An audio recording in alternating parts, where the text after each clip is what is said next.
नमस्कार, सभी पेंशन धारकों का स्वागत करते हैं एक बार फिर से। दोस्तों, इस वक्त के पेंशन धारकों के लिए दो प्रमुख और इम्पोर्टेंट खबरें निकलकर सामने आ चुकी हैं। जी हां दोस्तों, पहली बड़ी खबर की बात करें तो ईपीएस में होगा बड़ा बदलाव, मिलेगा बढ़ी हुई पेंशन का फायदा। जानिएगा क्या है पूरा मामला। तो आखिर एम्प्लॉय पेंशन स्कीम 10,995 के अंदर बड़ा फैसला हो चुका है। यहाँ पर अब आप सभी को बढ़ी हुई पेंशन का लाभ जो है किस तरीके से देखने को मिलेगा, इसको लेकर दोस्तों आखिरकार पूरा मामला किस तरीके से है। पेंशन धारकों की मिनिमम पेंशन जो है वो 7,500 की मांग को लेकर किस तरीके से बड़ी खबर निकल कर आई है, और वहीं सुप्रीम कोर्ट के फैसले की भी चर्चा इस वीडियो के अंदर की जाएगी। और इसी के साथ यहाँ पर हम अगली बड़ी खबर की बात करेंगे। कर्मचारी भवन से निधि संगठन यानी कि ईपीएफओ की ओर से आप सभी के लिए बड़ी खबर आई है। पेंशन कैलकुलेशन का बदलेगा तरीका, सरकार ने दिया है इसको लेकर बहुत ही बड़ा जवाब। तो आखिरकार पेंशन कैलकुलेशन का तरीका किस तरीके से बदलेगा और यहाँ पर सरकार ने कौन सा जवाब दिया है, इसकी भी चर्चा दोस्तों आज इस वीडियो के अंदर करेंगे। इसलिए हम सभी से निवेदन करते हैं कि आज का ये वीडियो आपके लिए अत्यंत महत्वपूर्ण होने वाला है। तो इस वीडियो को आप शुरुआत से लगाकर लास्ट तक एंड तक पूरा जरूर देखिएगा। और इसके साथ हमारे चैनल पर नए हैं तो चैनल को सब्सक्राइब कर दीजिएगा और इस वीडियो को लाइक करके पेंशन धारक मित्र, दोस्तों और फैमिली मेंबर्स के अंदर भी शेयर जरूर कर दीजिएगा, ताकि वो भी पेंशन और पेंशन धारकों से जुड़ी हर बड़ी खबर का सही, सटीक और तथ्यों पर आधारित विवरण जान सकें। तो चलिए बिना किसी देरी के सबसे पहली बड़ी खबर की ओर चलते हैं। एम्प्लॉय पेंशन स्कीम यानी कि ईपीएस में होगा बड़ा बदलाव, मिलेगा बढ़ी हुई पेंशन का फायदा। जानिएगा क्या है पूरा मामला। तो आखिरकार पेंशन होल्डर ने मिनिमम पेंशन की मांग को लेकर किस तरीके से विरोध प्रदर्शन करने का ऐलान किया, साथ ही सुप्रीम कोर्ट का कौन सा फैसला है और पेंशनर्स की पूरी टाइमलाइन क्या है, इसके बारे में चलिए विस्तार से आप सभी को जानकारी इस वीडियो के अंदर देते हैं। एम्प्लॉय पेंशन स्कीम 10,995 यानी कि ईपीएस 95 में आने वाले पेंशनर्स ने अपनी काफी समय से चली आ रही मांगों को लेकर सोमवार को विरोध प्रदर्शन का ऐलान किया है। रिटायर्ड कर्मचारियों का कहना है कि अभी के समय में मिल रही पेंशन उनके लिए बहुत ही कम है और वे अपने हक को पूरा जो है वो नहीं कर पा रही है। तो आखिरकार क्या है तमाम पेंशन होल्डर धारकों की जो बड़ी है मांगे। जी हाँ, फिलहाल कई पेंशनर्स को 1,000 से भी कम पेंशन मिल रही है। उनकी मांग है कि इसे बढ़ाकर कम से कम 7,500 प्रति माह किया जाए और इसी के साथ इसमें महंगाई भत्ते को भी जोड़ा जाना चाहिए। ये पहली मांग है। दूसरी मांग मेडिकल फैसिलिटी को लेकर है। जी हाँ दोस्तों, बढ़ती बीमारियों को देखते हुए यहाँ पर जो है पेंशन होल्डर्स और उनके जीवन साथी के लिए फ्री मेडिकल फैसिलिटीज की जो मांग है वो भी की गई है। वहीं तीसरी मांग है जो कर्मचारी ईपीएस 95 योजना के अंदर शामिल नहीं हो सके उन्हें भी 5,000 रुपए प्रति महीने की पेंशन जो है वो दी जानी चाहिए। और इसके अलावा कहा गया है कि 4 नवंबर 2022 को सुप्रीम कोर्ट ने एक बड़ा फैसला सुनाया था, जिसमें कहा गया था कि कर्मचारियों को उनकी रियल सैलरी के बेस पर अधिक पेंशन पाने का अधिकार है। पेंशनर्स चाहते हैं कि इसे बिना किसी देरी के भेदभाव के लागू किया जाए, यानी कि न्यूनतम पेंशन 7,500 करना, फ्री मेडिकल की सुविधा और जो ईपीएस के दायरे में नहीं है उन्हें न्यूनतम 5,000 की पेंशन देना। और इसके साथ जो सुप्रीम कोर्ट का फैसला आया था उसे बिना किसी देरी के सुचारू रूप से लागू करने को लेकर 4 प्रमुख मांगे जो है हाल फिलहाल के अंदर पेंशन धारकों के द्वारा आप सभी के लिए की गई है। वहीं बात करते हैं ईपीएस 95 विवाद की टाइमलाइन को लेकर, तो साल 1095 में भारत सरकार ने कर्मचारी भवन से निधि जरिए के यहाँ पर जो है ईपीएस 95 की शुरुआत की थी।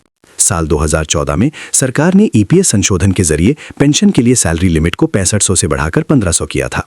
साल 2019-20 से देश भर के पेंशनर्स का जो आंदोलन है वो तेज हो चुका था। 4 नवंबर 2022 को सुप्रीम कोर्ट ने 2014 के संशोधन को वैलिड माना, लेकिन कर्मचारियों को हायर पेंशन चुनने का एक और मौका दे दिया। साल 2023-24 में ईपीएफओ ने हायर पेंशन के लिए प्रोसेस भी शुरू करने का ऐलान किया और अब मार्च 2024 में अपनी मांगों को पूरा ना होने पर पेंशनर्स ने बड़े विरोध प्रदर्शन की आम सभी के लिए एक बार बड़ी बात कही है। तो दोस्तों ये बड़ी खबर है कि 1095 में इस योजना को शुरू किया गया, 2014 में पहली बार संशोधन करके वेतन 1500 हुआ, फिर जो है आप सभी के लिए आंदोलन 2020 में तेज हो गया। 4 नवंबर 2022 को सुप्रीम कोर्ट का फैसला आया, फिर यहाँ पर हायर पेंशन का प्रोसेस 2023-24 में शुरू किया गया, लेकिन यहाँ पर अभी 2024 के अंदर पेंशन धारकों की जो मांगे हैं वो यहाँ पर मंजूर नहीं हुई हैं। इसीलिए पेंशन धारकों ने बड़ी विरोध प्रदर्शन करने की बात की है और इन तमाम तरीके के विरोध प्रदर्शन करके ही पेंशन धारकों की आवाज जो है वो सरकार के कानों तक पहुंचाने का काम करने का जो जिम्मा है वो नेशनल एजुकेशन कमेटी, राष्ट्रीय संघर्ष समिति के द्वारा उठाया गया है। तो ये बहुत बड़ी खबर हाल फिलहाल में अब सभी पेंशन भोगियों के लिए निकलकर सामने आ चुकी है। इसी के साथ दोस्तों बात करते हैं अगली बड़ी खबर की। कर्मचारी भवन से निधि संगठन यानी कि ईपीएफओ की ओर से बहुत ही ज्यादा इंपॉर्टेंट और महत्वपूर्ण अपडेट आ चुका है। जी हाँ, पेंशन कैलकुलेशन का बदलेगा तरीका, सरकार ने दिया है जवाब। तो किस तरीके से अब जो है पेंशन की गणना का तरीका आप सभी के लिए बदलेगा, सरकार ने इसको लेकर कहां पर किस तरीके से और कौन सा जवाब दिया है, चलिए इसके बारे में भी विस्तार से जानकारी जानते हैं।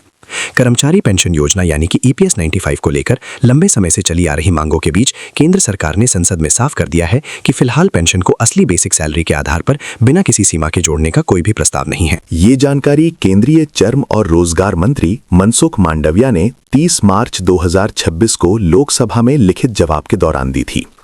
तो सरकार ने इसको लेकर क्या कहा है? दरअसल दोस्तों, सांसद गिरिधारी यादव ने सरकार से पूछा था कि एम्प्लॉय पेंशन स्कीम यानी कि ईपीएस नॉट पेंशन अभी भी 15,000 की सैलरी कैप के आधार पर जो है वो तय होती है, जिससे ज्यादा वेतन वाले कर्मचारियों को कम पेंशन मिलती है। साथ ही उन्होंने ये भी जानना चाहा कि सरकार भविष्य में इसे बदलकर असली सैलरी के आधार पर पेंशन जो है वो तय करने की कोई योजना बना रही है या फिर नहीं बना रही है। ये जो है गिरिधारी यादव, जो कि बतौर सांसद थे, उन्होंने जानने की कोशिश की। तो इनको लेकर मंत्री की ओर से जवाब निकलकर सामने आया है। अपने जवाब में मंत्री ने साफ कर दिया कि एम्प्लॉय पेंशन स्कीम यानी कि ईपीएस 95 एक परिभाषित अंशदान, परिभाषित लाभ, सामाजिक सुरक्षा योजना है। उन्होंने बताया कि पेंशन फंड में योगदान 2 हिस्सों के थ्रू आता है, एक नियोक्ता द्वारा 8.33% और दूसरा केंद्र सरकार द्वारा 1.16%। लेकिन ये सरकार की योगदान की अधिकतम 15,000 की सैलरी तक सीमित है और यही वजह है कि पेंशन पूरी तरीके से असली सैलरी से अभी तक जो है वो लिंक नहीं हो पाती है। मंत्री ने यह भी बताया कि 1 सितंबर 2014 के बाद नियम और सख्त किए गए। अब केवल वही कर्मचारी ईपीएस सदस्य बन सकते हैं जिनकी ज्वाइनिंग के समय सैलरी 15,000 या उससे कम हो। हालांकि 2014 से पहले के कुछ कर्मचारियों को ज्यादा वेतन पर योगदान का विकल्प दिया गया था, लेकिन नए कर्मचारियों के लिए ये सीमा लागू की गई है। सरकार ने यह भी जानकारी दी है कि अब कोड ऑन सोशल सिक्योरिटी 2020 लागू हो सका है, जिसे ईपीएस के तहत आता है। हालांकि इस नए कानून के पेंशनर्स कैलकुलेशन के तरीके में फिलहाल कोई बदलाव नहीं किया गया है। इधर कर्मचारियों और पेंशन धारकों की मांगे लगातार तेज हो रही है। उनका कहना है कि 1,000 की न्यूनतम पेंशन जो 2014 से नहीं बढ़ी है, आज के महंगाई के दौर के अंदर बेहद कम है। ट्रेड यूनियन और पेंशनर्स संगठन इसे बढ़ाकर 7,500 से 9,000 करने और उसमें महंगाई भत्ता यानी कि डीए जोड़ने की मांग कर रही है। सरकार ने इन मांगों को माना, लेकिन फंड पर बढ़ते बोझ और वित्तीय संतुलन की चुनौती का हवाला देते हुए अभी तक कोई अंतिम फैसला सरकार के द्वारा इस पर नहीं लिया गया है।